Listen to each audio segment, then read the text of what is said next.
bagaimana itu kan sangat parah banget. Iya. Jadi di dalam surat Al-Hujurat ayat 3 Allah berfirman, ya ayyuhalladzina amanu la tarfa'u aswatakum fawqa sautin nabi. Wahai orang yang beriman, jangan kalian tinggikan suara kalian di atas suara Nabi.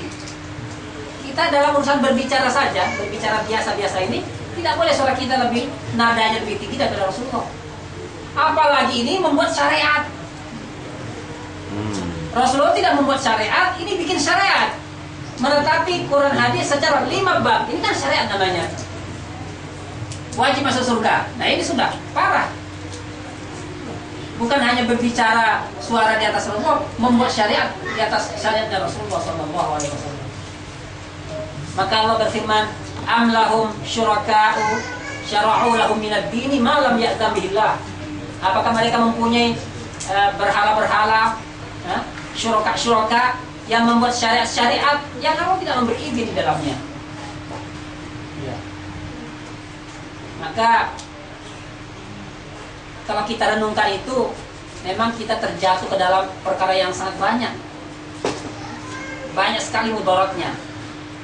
Karena kita sudah terkena firman Allah juga, mengambil alim ulama atau pendeta menjadi Tuhan. Ittakhadhu ahbarahum wa ruhbanahum arbaban min dunillah. Surat apa, ayat berapa, Abu? Surat At-Taubah 31 ayat 31. Buat pemirsa biar jadi mereka menjadikan pendetanya, pemimpinnya, ulamanya menjadi Tuhan selain Allah. Nah itu waktu Rasulullah SAW membaca ayat ini, sahabat Adi bin Hatim itu berkata, ya Rasulullah, kami tidak menyembah pendeta. Kami tidak menyembah pendeta karena memang Adi bin Hatim ini mantan Nasrani, mantan. Ya, mengalami di Nasrani, kemudian masuk Islam. Kemudian Rasulullah membaca firman Allah bahwa orang Yahudi Nasrani itu menjadikan pendetanya sebagai arbaban Tuhan selain Allah. Maka Ali sempat melontarkan bantahan, ya Rasulullah, kami tidak menyembah pendeta. Jadi menurut pengertian Adi ini, yang namanya menyembah itu sujud, ruku, ya seperti orang sholat itu namanya menyembah. Maka Rasulullah menafsirkan, memberi tafsir, wahai Adi, apakah kamu tidak menghalalkan apa-apa yang diharamkan oleh Allah karena pendetamu mengharamkan? Sebaliknya, apa kamu tidak menghalalkan apa-apa yang diharamkan oleh Allah karena pendetamu mengharamkan?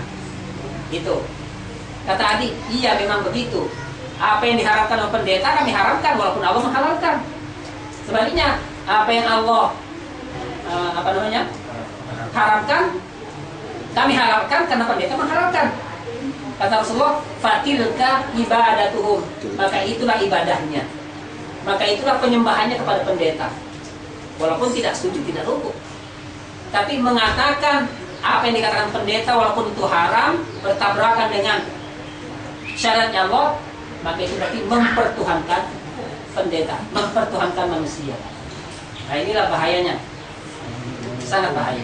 Ya. Dan itu syirik ketaatan, kan artinya kita buat kita orang Islam jamaah ini itu lebih taat kepada perintahnya Amir daripada perintahnya Allah Rasul dalam beberapa hal. Iya. Banyak hal. Ya. Dalam urusan sholat berjamaah, mendengar panggilan azan harus ini, tapi karena di sana bukan golongannya yang imami, mereka tidak mau sholat bersama, gitu kan? Itu juga salah satu bentuk itu. Dalam berbagi waris juga, memang itu dasarnya karena takfirinya itu kan. Tapi bahwa ini bisa jatuh dalam syirik ketaatan, dan itu juga suatu hal yang juga sangat berat kalau dilihat dari sisi tauhid. Betul, Bos. Iya. Nah tadi ada pertanyaan yang Pak belum tuntas tadi. Kenapa saya keluar? Ya. Jadi tadi saya memang dihukumi, disidang oleh Wakil 4 dan Pak Hubumi bahwa saya telah meresolusi keamiran, tidak melancarkan ijazah amir, bahkan menjegal katanya gitu tentang masalah persenan sambung Ya. Ini. Tapi yang nomor satu adalah maafnya dari sana. Kasih jalan mati mau lewat. Maaf.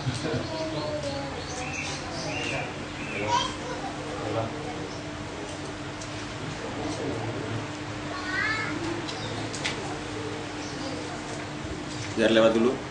Ya. Jadi yang nomor satu itu saya melontarkan pernyataan bahwa orang Islam di luar kita, waktu itu saya lontarkan itu mereka juga punya harapan ke surga. Jadi bahasa saya memang saya bikin demikian supaya tidak terlalu bertabrakan dengan aturan yang sudah ada. Jadi saya mengatakan orang Islam di luar kita, jamaah ini juga ada harapan masuk surga. Ya. Bisa?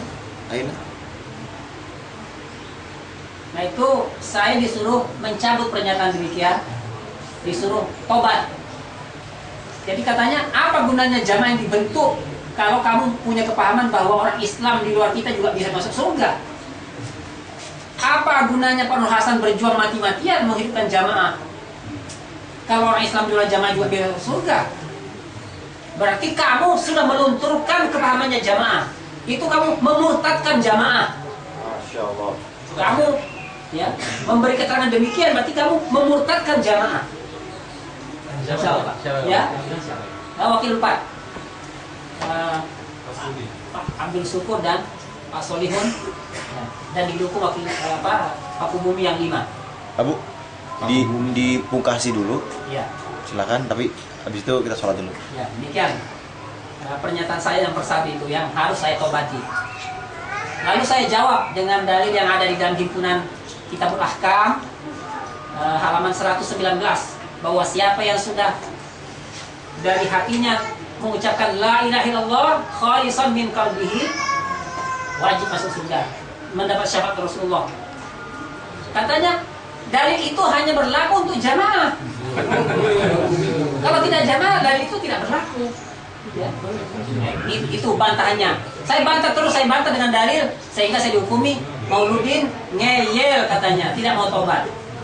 Akhirnya dilaporkanlah kepada Pak Amir bahwa Mauludin itu ngeyel, tidak mau mengakui kesalahannya. Maka Pak Abdul Aziz Sultan Aulia sangat menyesal kenapa Mauludin itu punya kepahaman yang sudah terbalik.